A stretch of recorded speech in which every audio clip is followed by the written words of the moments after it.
Hi there. Welcome back to another demo of the Idun cartridge for the Commodore computer. If you've watched any of the videos in the past about Idun cartridge, you've seen me demo it many times with the Commodore 128.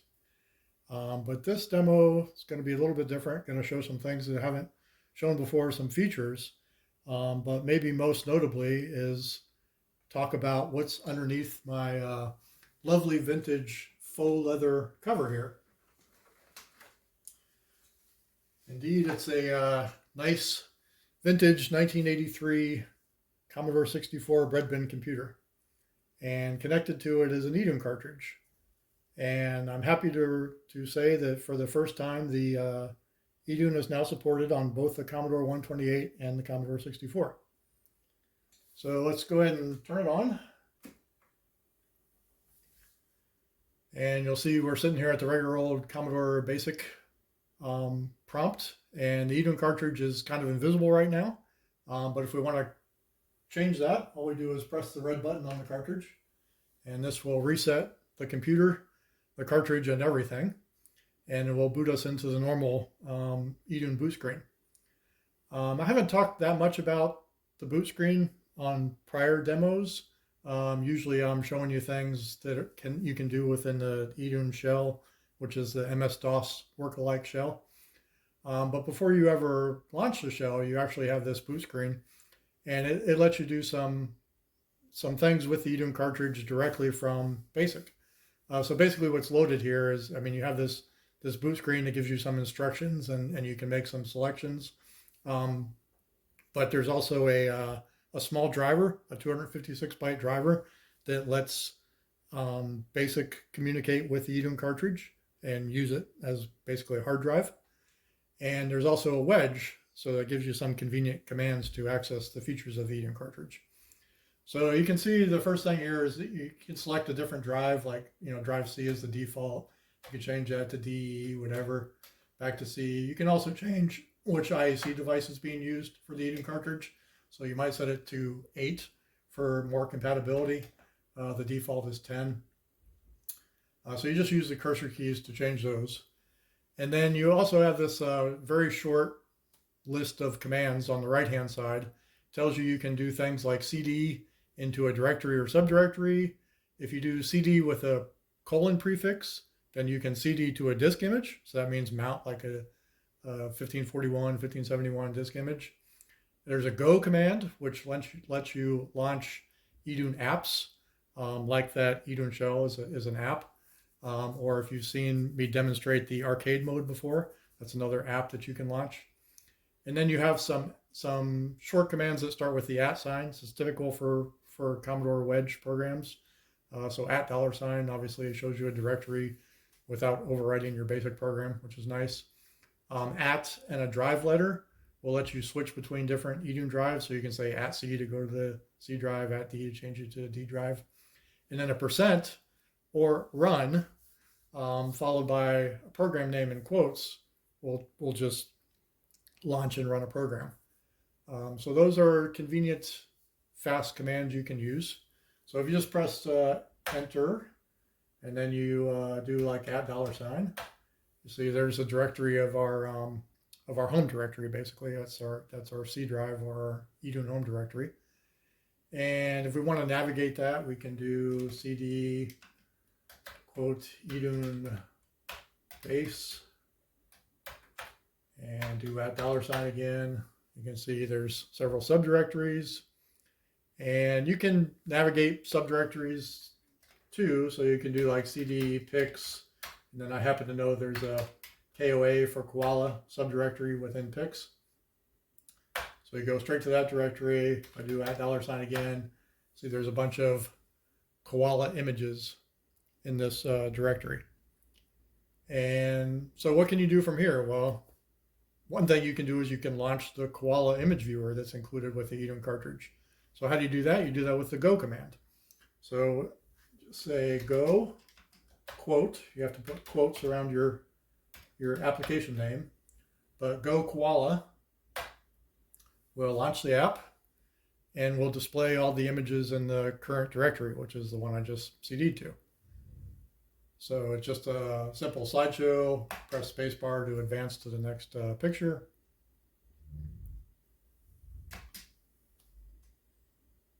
And we have some neat koala images. So that shows you navigating around from the basic prompt and launching an app. What about launching some native Commodore program, some legacy type program, not something designed for Edom? I'll go ahead and reset just to get back to the boot screen. And this time, let's do CD to Idun base demos. You don't actually need to close quote. And you see there's some demos here. And there's this one called Amiga Intro. And so we just move our cursor up to that line and put a percent sign in column 1. That's the command to load and run a program. Press return. And it instantly loads and starts this little demo, which I'll let it run for a moment here so we at least get to the music part.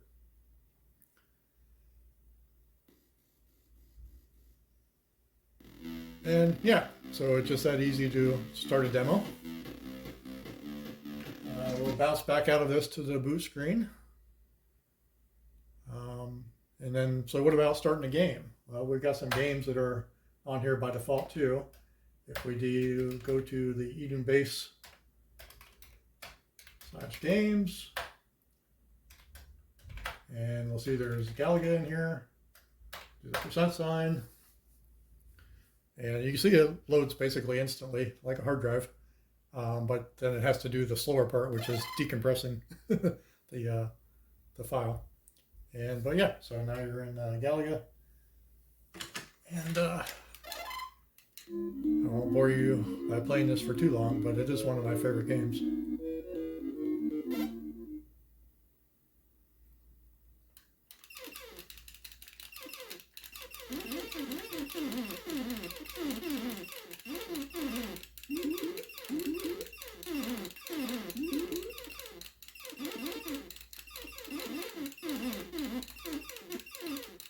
This Galaga port for the Commodore is fantastic. I mean, if this had existed back when I was a kid, I probably would have never gone to the arcade because it's almost as good as the arcade version.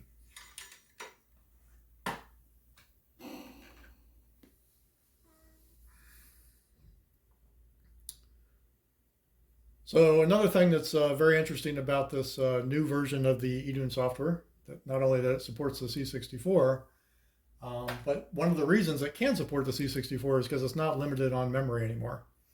So if we just type the go command, that will launch the default shell, which is the Idun shell or the MS-DOS workalike. And you'll see that at the top of the screen, it reports that we have a 4160K RAM system. So that's 64K built into the Commodore, and then that's another 4 megabytes provided by the Idun cartridge. So kind of almost unlimited amount of RAM for a 8-bit Commodore. This 4 megabyte RAM expansion is called ERAM, and it's at a hardware level, it does function quite similarly to like a GeoRAM, but it's actually fundamentally different than any other RAM expansion for the Commodore, at least that I'm aware of. Because the 4 megabytes is actually shared with the ARM processor that's running on the Idun cartridge on the Raspberry Pi. So this is 4 megabytes of shared memory that can be used for hybrid applications. So yeah, you can use it. You use it as a RAM disk. I mean, it works as a RAM disk, but Idun already is pretty fast, so it doesn't get that huge of a benefit from having a RAM disk. But what's really going to be great with ERAM is all the hybrid applications that will be able to be created for the platform, basically. So that's ERAM. Obviously, it works on the C128 too. So if you boot a C128, you'll have a 4224K RAM system. So I've switched over to another C64 here. And I want to talk a little bit more about the hybrid applications that I was mentioning with regard to ERAM. So in case you're not familiar, hybrid applications on Idun usually written in the Lua programming language, and it just means that the application runs mostly on the ARM processor in the cartridge and uses code in the Commodore to provide basically the interface, the graphics, this kind of thing. So just to show you a really simple example of that, let's go to these sample applications. It's in Idun Cartridge /samples, and these all come from the GitHub repository for the project.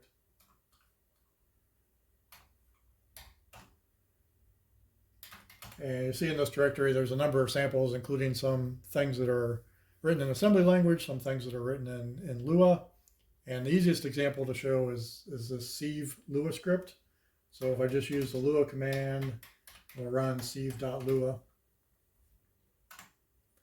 And all this does is it prints the prime numbers up to 10,000. And if you've ever seen that run on an 8-bit computer before, you know it's usually like ridiculously slow, whereas this just takes a second. And actually most of that time is spent just printing the numbers on the screen. Like the computation that happens on the ARM CPU is so fast, it's like blink of an eye. And then all the time is spent just displaying it. If I do it again, see, yeah, everything's computated very fast and it displays it on the screen. A more interesting example is this plasma application. So you see we have a plasma.asm and a plasma.lua. And if we go into the editor to look at the Lua code here, you'll see that the first thing it does is it has this requirement for ease. So ease equal require ease loads the ease library. And the ease library is just an easy math library that can be used to compute different exponential or trigonometric functions. So we'll exit the editor and we'll go ahead and make the projects in this directory. So we'll do a Linux command make. So you see that quickly built everything, including this plasma.asm here at the bottom. And then if we run plasma, it does this typical, like you've probably seen before, plasma pseudo effect on the VIC-2. And so the interesting thing here is the plasma Lua script does the computation to give it the constant values, the trigonometric constant values that are used to generate this pattern. So normally, you know, if you're doing a demo like this, you would do that computation offline, and then you would take those computed values and you'd add them as constants in your program, and then you'd assemble the program and run it. In this case, it's using Lua to do the computation in real time. So if we do like a plasma /? To show the different options, you'll see that you can use different types of functions, quadratic, cubic, exponential, sine, circle, to generate different patterns. So if I run plasma again, and this time I'll do plasma with the exponential function, then you get a totally different type of pattern because it computes a totally different set of values to generate this. So that's it's an example of the kind of unique things that you can do with hybrid applications.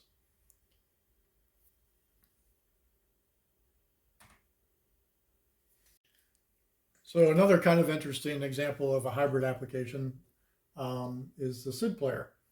So if we, let's go to Edom base /SIDS/Hoffman.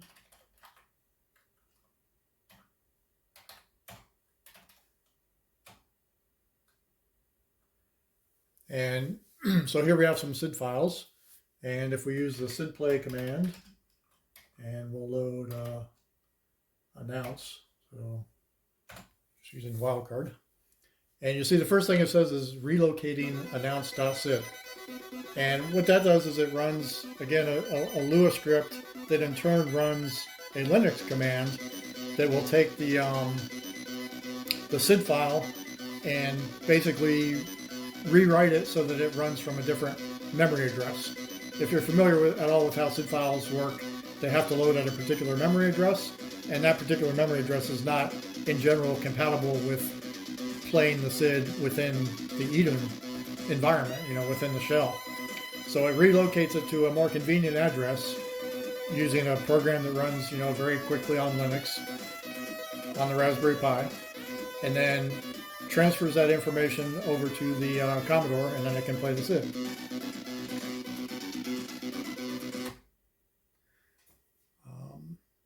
And then finally, just to end this demonstration of the shell, let's go into the file browser, and let's browse to the demos directory again. And this time we'll do the Copper Booze demo. So from the file browser or from the shell, you can just directly load a native program. And you can see, just like when you did it from BASIC, it loads instantly and starts. So this is an interesting little PAL demo that does some neat kind of copper looking, kind of Amiga copper looking type of effects on the C64.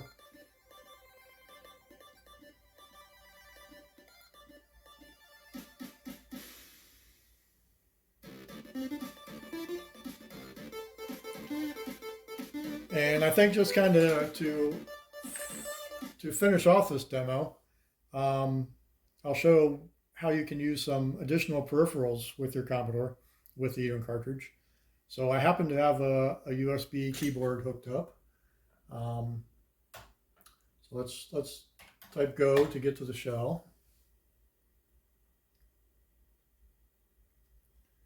And if I aim the camera over here, you can see that I have this black mechanical keyboard that's hooked up to the USB port to the Idun cartridge. And so I can actually type on that keyboard too. So if I just type dir directory, yeah, now I'm controlling the Commodore shell from this external USB keyboard. This is handy for a number of reasons. One is you can certainly position things differently, so you don't have to have the keyboard on the Commodore always within reach. Another reason this is useful is because some of these 40-year-old Commodores, their keyboards don't work all that great anymore. And maybe they weren't super great even back in the day, but especially after 40 years of use, they tend to get a little mushy. So yeah, you can use the function keys, so I can enter the file browser again. I can go back into that demos directory where I was previously. I can run the Copper Booze demo again, all from my external keyboard. Another thing that I have hooked up right now is the HDMI monitor. So let's go back into the shell again.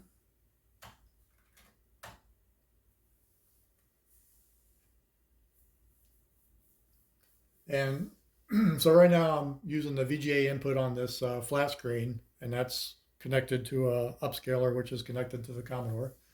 But I also have HDMI connected directly to the cartridge. So a couple things you can do with that. One is, again, back using the Commodore keyboard. If you press Commodore K, you'll see this little keyboard icon appears up here in the upper right. And if I continue to press keys, like I press return, you'll see nothing's happening. That's because the Commodore keyboard is now connected to the cartridge to the Raspberry Pi. So if I switch my monitor over to HDMI,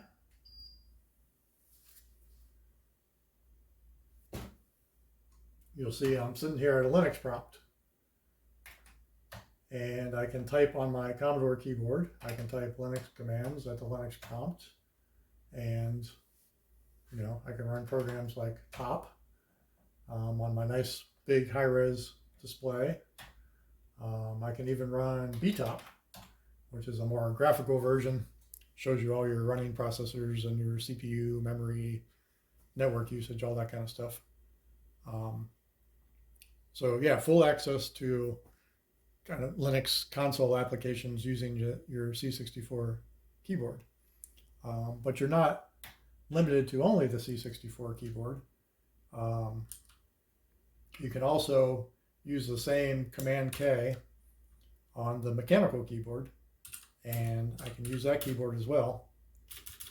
So I can have the mechanical keyboard working directly to the Raspberry Pi or the Commodore 64 keyboard controlling it, or either one of those controlling the Commodore 64, which is really convenient, especially if you decide to hook up HDMI and USB to your Idun cartridge.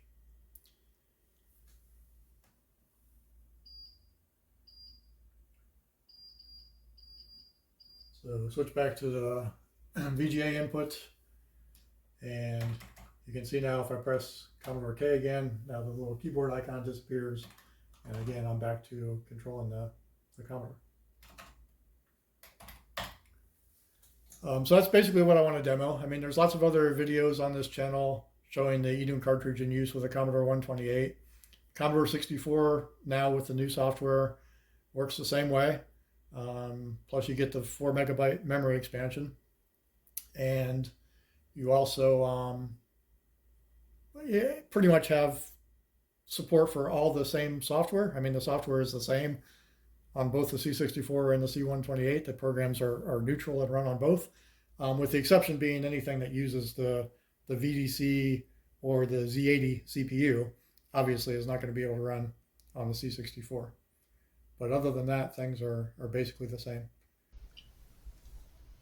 So thank you for stopping by. Thanks for checking out this demo of the Idun cartridge, now for the Commodore 128 and the Commodore 64. If you want to learn more, please do check the links in the description. There's a GitHub that has plenty of source code, plenty of documentation. Well, maybe not plenty of documentation, but it's coming along. We also have a Discord channel, and you're welcome to stop by there. And if you decide that you want an Idun cartridge of your own, and you find that they're out of stock, which happens quite frequently, don't despair. There's always more on order. I have parts coming from wide and far, and they'll be back up and available soon. So just check back or send me a comment, and I can give you an idea of when whatever you're looking for will be back in stock. Take care. Thanks again for watching.